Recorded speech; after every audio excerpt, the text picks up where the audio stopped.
আজ আমি আলোচনা করব কন্যা রাশি ও লগ্নের জাতক জাতিকাদের বছরের শেষ 3 মাস অর্থাৎ অক্টোবর, নভেম্বর ও ডিসেম্বর 2024 কেমন যাবে। নমস্কার বন্ধুরা, আমি দেব অ্যাস্ট্রোলজার সুজিত। আমার ইউটিউব চ্যানেলে সবাইকে স্বাগত জানাই। আজ আমি আলোচনা করব কন্যা রাশি বা লগ্নের জাতক জাতিকাদের শেষ 3 মাস কেমন কাটবে। এর পাশাপাশি আলোচনা করব কোন গ্রহ কোথায় অবস্থান এবং কত তারিখে পরিবর্তন করবে। সেই সাথে শুভ ফল পাওয়ার জন্য আপনারা কি মহা উপায় পালন করবেন।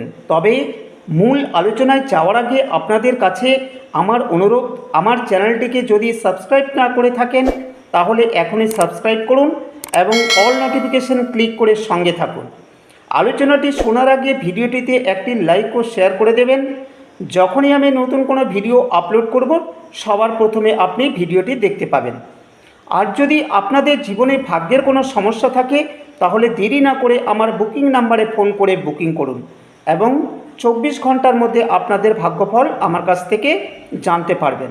চলুন তাহলে কথা না বাড়িয়ে আলোচনাটি শুরু করা যাক। প্রথমে দেখে নেব কন্যা রাশি বা লগ্নের নবগ্রহের তালিকা ঠিক এই রকম থাকবে। আপনার অধিপতি গ্রহ হলো বুধ। আপনার প্রথমভাবে কন্যা রাশিতেই অবস্থান করছে, সেখানে কেতু ও রবি অবস্থান করছে। দ্বিতীয় ভাব অর্থাৎ তুলা রাশিতে শুক্র অবস্থান করছে। ষষ্ঠভাবে শনি অবস্থান কুম্ভ রাশিতে। মীন রাশি অর্থাৎ সপ্তমভাবে রাহু অবস্থান করছে। আর বৃহস্পতির নবম ভাব অর্থাৎ বৃষ রাশিতে অবস্থান করছে, সেটা হলো আপনার ভাগ্যস্থান। দশম স্থানে মঙ্গল বর্তমানে রয়েছে মিথুন রাশিতে। মঙ্গল 20 অক্টোবরের পর কর্কট রাশিতে প্রবেশ করবে। সেই ঘর হলো একাদশ স্থান এবং মঙ্গলের দৃষ্টি পড়বে অর্থস্থান চতুর্থভাবে। আপনাকে সেই সময় কথাবার্তার উপর নিয়ন্ত্রণ রাখতে হবে। হঠাৎ করে রাগ জেদ বেড়ে যাওয়ার সম্ভাবনা রয়েছে, কারণ মঙ্গল কর্কট রাশিতে নিচস্থ হয়। আর 20 অক্টোবরের পর মঙ্গলের কোনো ঘর বা রাশি পরিবর্তন হচ্ছে না। মঙ্গলের দৃষ্টি থাকবে আপনার পঞ্চম ভাবের ওপর। পঞ্চম ভাবের অধিপতি গ্রহ বৃহস্পতি, তার কোনো রাশি পরিবর্তন হচ্ছে না এই 3 মাসে। এই সময় কোনো ধর্মীয় কাজ বা শুভ কাজ বা মাঙ্গলিক কাজ ও ধর্মীয় স্থানে যাত্রা করতে পারেন, বা 3 মাসে আপনি এমন কাউকে পেতে পারেন যে আপনাকে অনেক বেশি জ্ঞান দিতে পারে, যার জন্য আপনার জীবনে অনেক ভালো দিক পেতে পারেন। তবে সবার প্রথমে আলোচনা করব আপনাদের শরীর স্বাস্থ্য কেমন থাকবে এই 3 মাসে। প্রথম ভাবের অধিপতি গ্রহ বুধের সাথে রবি ও কেতু অবস্থান করছে। কেতুর কোনো স্থান পরিবর্তন হচ্ছে না, যার ফলস্বরূপ শরীর স্বাস্থ্য ভালোই থাকবে, কোনো সমস্যা থাকছে না। শুধুমাত্র দাঁতের সমস্যায় ভুগতে পারেন, সেই সাথে চোখের সমস্যা আসতে পারে। 17 অক্টোবর থেকে 16 নভেম্বর পর্যন্ত শরীর স্বাস্থ্যের প্রতি যথেষ্ট কেয়ারফুল থাকতে হবে। এবার আলোচনা করব ছাত্রছাত্রীদের 3 মাসে পড়াশোনা কেমন থাকবে। আমরা পঞ্চম ভাব থেকে বিদ্যাশিক্ষা দেখে থাকি, আর পঞ্চম ভাবের অধিপতি গ্রহ শনিদেব বক্রী অবস্থায় ষষ্ঠভাবে কুম্ভ রাশিতে অবস্থান করছে। শনিদেব আবার 14 নভেম্বর মার্গী পজিশনে ফিরবে। এই সময় ছাত্রছাত্রীরা সঠিক পথ ও সঠিক দিশা দেখতে পাবে।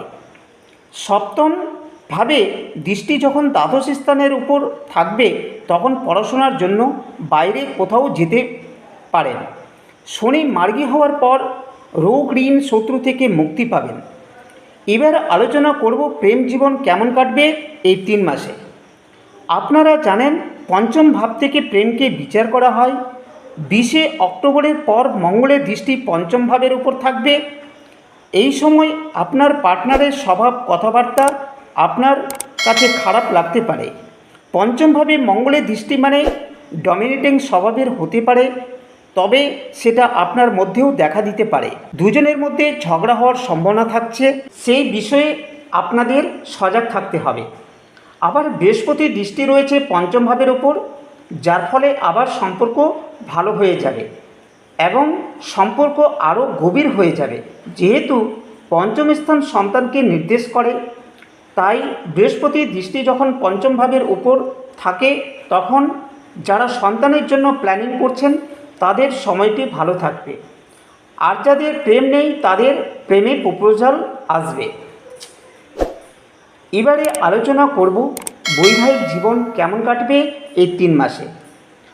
আপনারা জানেন সপ্তম ভাব থেকে বিবাহকে বিচার করা হয় এবং সপ্তম ভাবে অবস্থান করছে রাহু।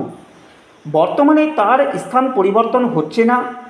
আপনার রাশির অধিপতি গ্রহ বুধ নিজের ঘরেই রয়েছে এবং বৃহস্পতি দৃষ্টি রয়েছে নবম স্থান থেকে, যার ফলে বৈবাহিক সম্পর্ক যথেষ্ট ভালো থাকবে। কিন্তু বৃহস্পতি শত্রু রাশিতে অবস্থান করছে, যার ফলে স্বামী স্ত্রীর মধ্যে ভুল বোঝাবুঝি তৈরি হবে, আবার অকারণে ঝগড়া অশান্তি হবে। সপ্তমভাবে পাপী গ্রহ অর্থাৎ রাহু অবস্থান মিসকমিউনিকেশন তৈরি করে এবং তার সাথে ভুল বোঝাবুঝিও তৈরি করে থাকে। এই সমস্ত কিছু থেকে সতর্ক থাকতে হবে।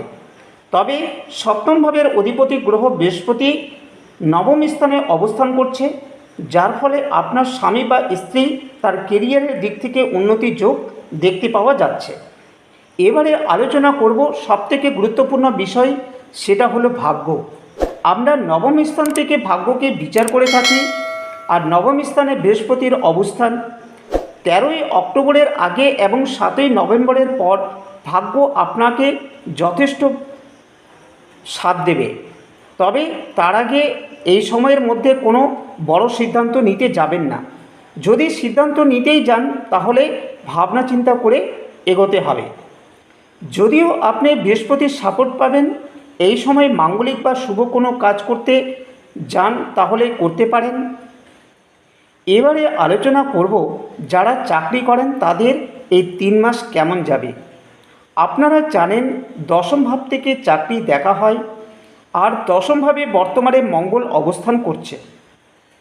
আবার রবি যখন বৃশ্চিক রাশিতে প্রবেশ করবে অর্থাৎ 16ই নভেম্বরের পর, তখন আপনার চাকরি ক্ষেত্র যথেষ্ট ভালো হবে। পরিশ্রম করলে কনফিডেন্স পাবেন, তখন সাহস পরাক্রম বাড়বে, এনার্জিও যথেষ্ট বেড়ে যাবে। 16ই নভেম্বর থেকে পুরো ডিসেম্বর মাসের মধ্যে যাদের চাকরি নেই তাদের চাকরি পাওয়ার যথেষ্ট ভালো সময় থাকছে। কিন্তু শুরুতেই আপনার মধ্যে রাগ যে চলে আসতে পারে, শুধু নিজেকে চালনা করা, মন মর্জিতভাবে কাজ করা, এইগুলো ঘটতে পারে। তাই বলবো আপনাকে ব্যালেন্স করে চলতে হবে। এবার আলোচনা করব যারা ব্যবসা করেন তাদের এই 3 মাস কেমন যাবে। আমরা ব্যবসা দেখে থাকি সপ্তম স্থান থেকে, যার ফলে ব্যবসা খুব ভালো হবে। রাহু যেহেতু সপ্তম স্থানে অবস্থান করছে, তার ফলে পরিবর্তন না হলেও আপনার মন ডাইভার্ট হতে পারে, মনের মধ্যে কনফিউশন তৈরি করবে, হঠাৎ হঠাৎ ভুল সিদ্ধান্ত নিয়ে নিতে পারেন। তাই ব্যবসার ক্ষেত্রে কোনো ভুল সিদ্ধান্ত নিতে যাবেন না। এর পাশাপাশি আপনাদের ফাটকা ইনকাম বৃদ্ধি পেতে পারে যদি আপনারা মাথা ঠান্ডা করে চলেন এবং তাড়াহুড়ো করে সিদ্ধান্ত না নেন, তাহলে ব্যবসা যথেষ্ট ভালো হবে। ব্যবসার ক্ষেত্রে বড় যোগাযোগ আসবে, বড় ডিল ফাইনাল করার ক্ষেত্রে, প্রফিট বাড়ার ক্ষেত্রেও যোগ আসার সম্ভাবনা রয়েছে। যারা নতুন কোনো প্রোডাক্ট লঞ্চ করতে চাইছেন তাদেরও এই সময় সুযোগ আসতে পারে। কন্যা রাশি বা লগ্ন নিয়ে আমি যে আলোচনা করলাম তা আপনার জন্মরাশি বা লগ্নের উপর ভিত্তি করে এবং গ্রহের গোচরের উপর নির্ভর করে আমি মূল আলোচনাটি এখানে সমাপ্ত করলাম। যদি কেউ আমার চ্যানেলটিকে সাবস্ক্রাইব না করে থাকেন তাহলে এখনই সাবস্ক্রাইব করুন এবং অল নোটিফিকেশন ক্লিক করে সঙ্গে থাকুন। যদি ভিডিওটিতে লাইক করতে ভুলে যান তাহলে এখনই লাইক করুন।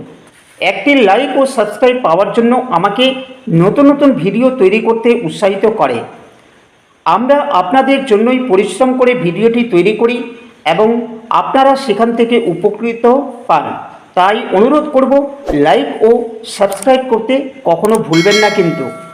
চলুন তাহলে আপনাদের জন্য 3 মাসে ভালো থাকার মহামন্ত্র কী থাকছে, আর এই মহামন্ত্র পালন করলেই আপনারা এই 3 মাসে ভালোভাবেই কাটাতে পারবেন।